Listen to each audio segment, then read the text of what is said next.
aking YouTube channel, Quezon Province Realty TV. Okay, it's me again, Miss Geraldine Villarasa. Okay po, nandito pa rin po ako sa Ragay, Camarines Sur. Meron pa rin po akong iba-vlog na isa pa rin pong property. Siya po ay 5 hectares.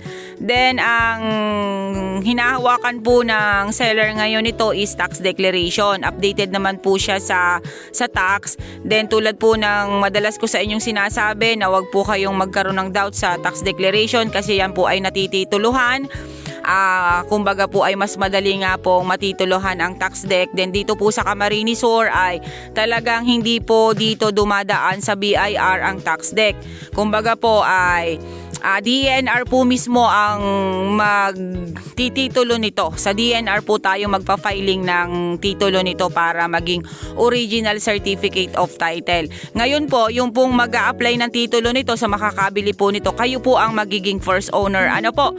Okay po, tara po at papasukin po natin ang 5 hectares ng Ragay, Camarines Sur.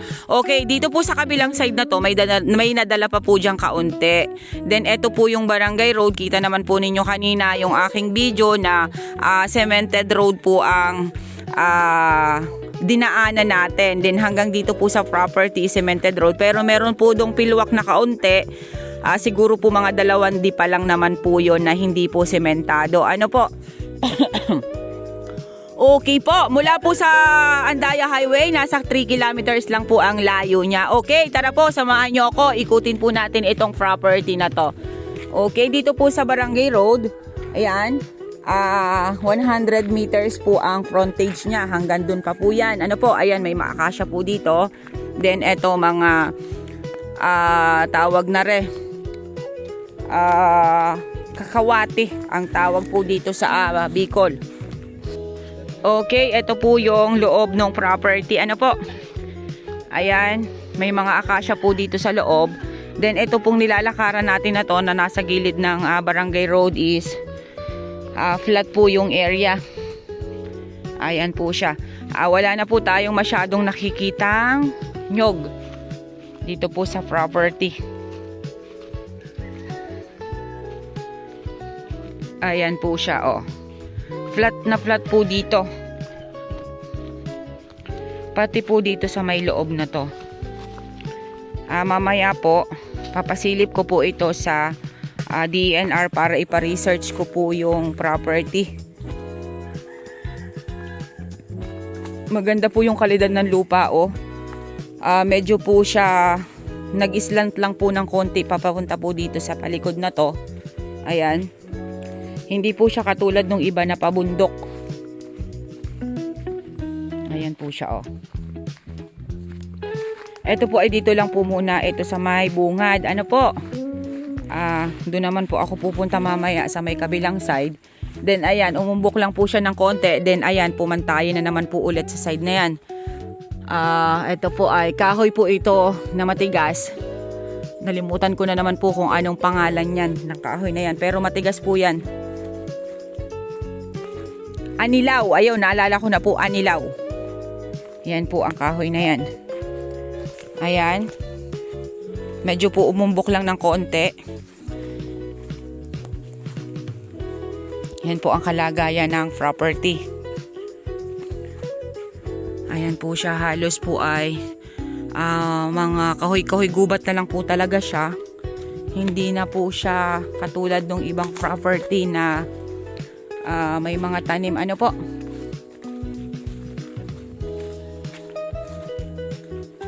Ayan po. Mali po yung banggit ko sa inyo doon sa unang pasada ko na 5 hectares. Siya po ay 4.7 hectares. Nakita ko po yung plano ngayon. Ayan po siya. Napakaganda po nung quality ng lupa. Hindi nga po siya mabundok. Katamtaman lang po siya.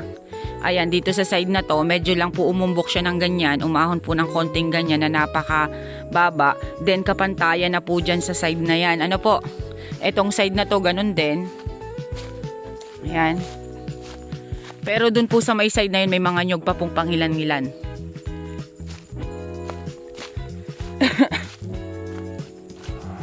Ayan po siya. Okay.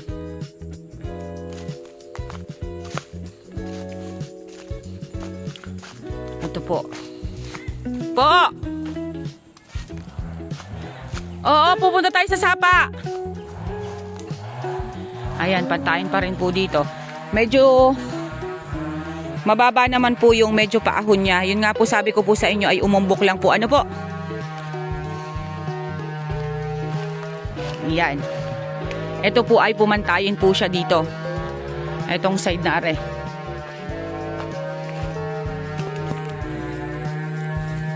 Then ayan po. Sa kabilang side na yan, pantayin pa rin po yan. Ayun. Pantay po yun, galing po yun dun sa kalsada. Ano po?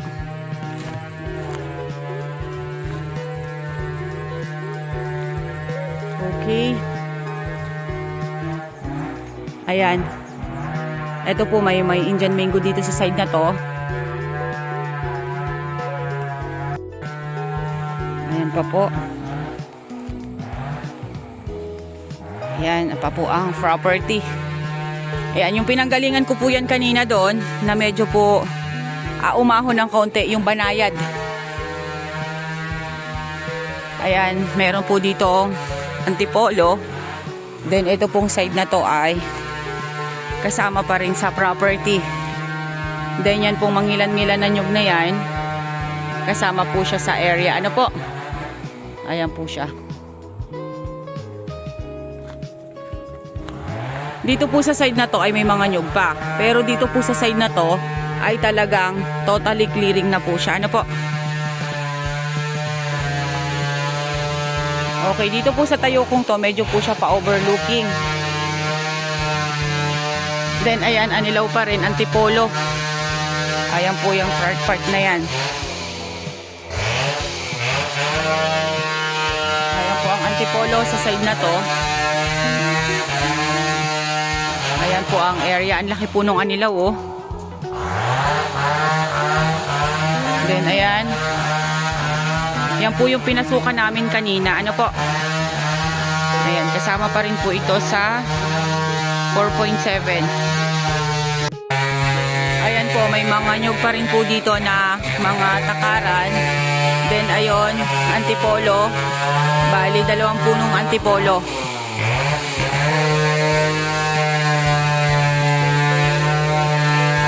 Nyug pa rin naman po. Ano po? Pero hindi na po siya ganun kadami. Then eto, mga saging dito sa side na to.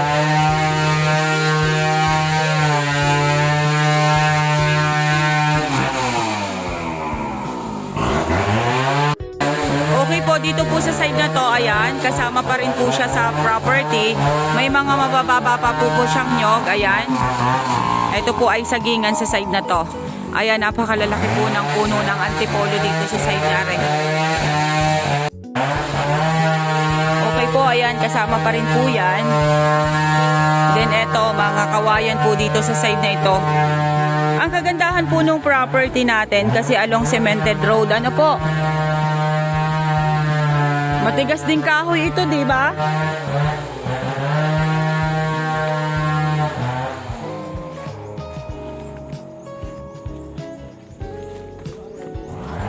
Ayan.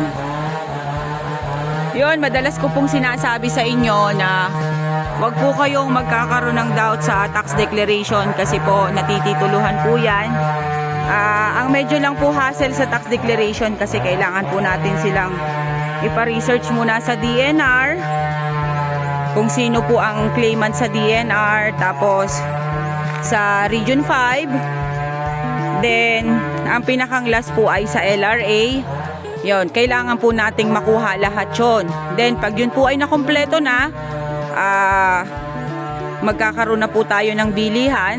Pag nagkaroon na po tayo ng deed of sale, para po doon sa pagbili ninyo ng property, ay dadalhin po natin yung deed of sale doon sa DNR para po makancel na po yung claimant dito doon sa DNR po mismo. Ano po? Ayan, napakalaki pong puno ng mangga. Ito po ay manggang kalabaw. 2 pong puno siya. Kaya yung pong iba ay nagkakaroon po ng hindi po baga maganda ang kaisipan nila sa tax declaration kasi wala daw pong titulo. Opo, wala po talagang titulo. Pero mas madali pong applyan ng titulo yung tax deck kesa po doon sa titulado na napapasok pa po ng BIR. Ang tax declaration po dito sa Camarines Sur ay hindi na po pinapasok sa BIR. Tuloy-tuloy po siya ng pagtatitle ng DNR. Ayan, may sampalok po di. Santol po dito sa side na to.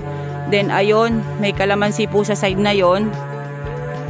Then ayan, banayad pa din po dito ang pagkakalupa niya. Ayan, napakarami po niyang saging. Then mga antipolo po dyan sa side na yan.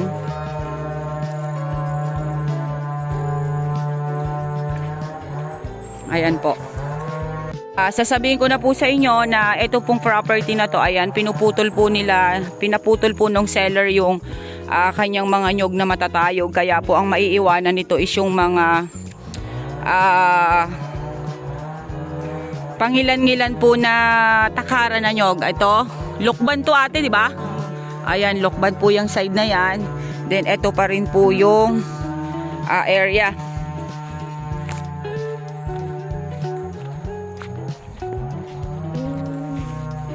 Sabi na nga ning day ka magpakalat-kalat dyan sa may inutan ko. Tanahihiling ka na. Ayan po. Pupuntahan po natin yung sapa na sinasabi ni Kuya. Ayan, dito po sa side na to, medyo pantayin pa rin po siya.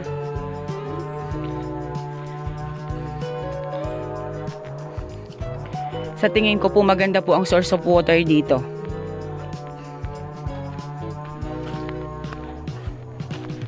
Ayan po siya, oh.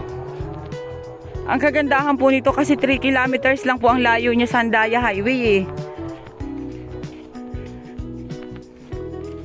Diretso pa yan, oy. Ano yun, pili ini? Ayo, pili.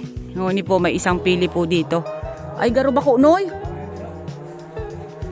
Sorry po, at talagang ang inyong lingkod po ay malilimutin din. Ayan, dito po sa side na to, medyo pumantay, tapos umumbok. Ano po, tapos yan po, marami pong kahoy gubat. Then ito pong mga kahoy na area, yan, yung mga yan, matigas naman po na kahoy yan. Yan po yung tinatawag sa amin sa Quezon na anilaw. Ayan, yan pong dinadaanan natin na to, pantayin pa rin po to. Kasama pa rin ito sa 4.7. Then ayan, medyo po siya dyan umumbok, then pumantay po ulit siya dyan sa side na yan.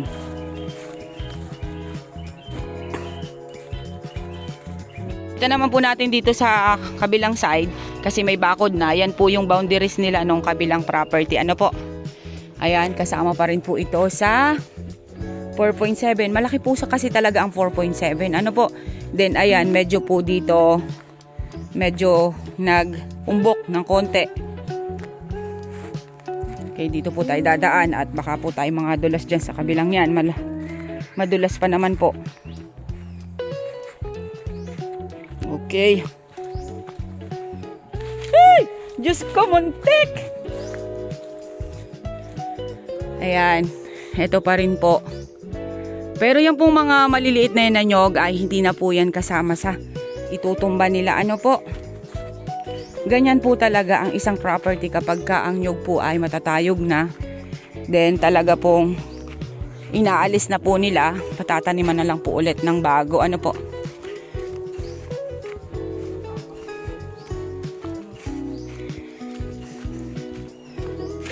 Okay. Itong sapa na to, boundaries na ito. Okay, ito pong sapa na to, ayan po ay boundaries na. Yan po, papunta po yan doon. Then pataas po yan. Papunta na po yan doon sa side na yon. Then ito po ay property pa rin. Ano po? May bukal talaga siya, no? Ayan po siya. Hindi ko po masyadong maipakita yung tubig. Ano po? Ayan. Musta, Noy? Balik na kita, Noy.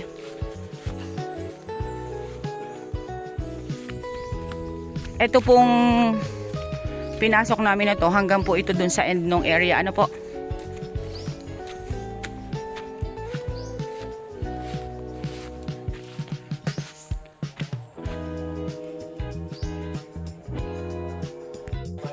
Okay guys, sabihin nyo na po ang property namin. Dito po ito sa Ragay Camarines Sur, 4.7 hectares. Yun nga po, sabi ko sa inyo, tax declaration po ang hawak ng seller ngayon. Then, madalas ko po sa inyong banggitin pagka po tax declaration ang aking binablog. Huwag po kayong magkaroon ng doubt kasi ito po ay natitituluhan. Mas maganda nga po itong patituluhan kayo kasi kayo po ang first owner. Ipapa-research ko lang po muna ito sa DENR at sa LMB kung ano po ang kalagayan nitong property na to. Ano po? Banggit ko rin po sa inyo na ang isang tax declaration lamang ay hindi po dumadaan sa DNR, hindi po dumadaan sa BIR, wala po tayong CGT babayaran at wala po tayong capital gain tax na babayaran. Dito lang po yan sa Camarines Sur. Pero hindi ko po alam sa ibang bayan kung pwede po yun. Okay po, mula po doon sa Andaya Highway hanggang dito po sa property ay nasa 3 kilometers po ang layo niya. Then along Cemented Road, 100 meters frontage po ang haba niya dito sa Cemented Road. Then yung pong property ay pinuputol po nila yung ibang nyug na matatayog na, pero iiwan po nila yung mga mabababa pa kasi bawal naman po yun pagka yung mga mabababa pa. Then ang property po ay hindi po siya mabundok, tama-tama lang po. Okay po, once again po ako po ulit ang inyong site locator, si Miss Geraldine Villarasa. Muli po ako maglalambing. Pa-like and share po ng aking mga vlog and pa-subscribe na rin po ng aking YouTube channel, Quezon Province Realty TV. Okay po, thank you for watching!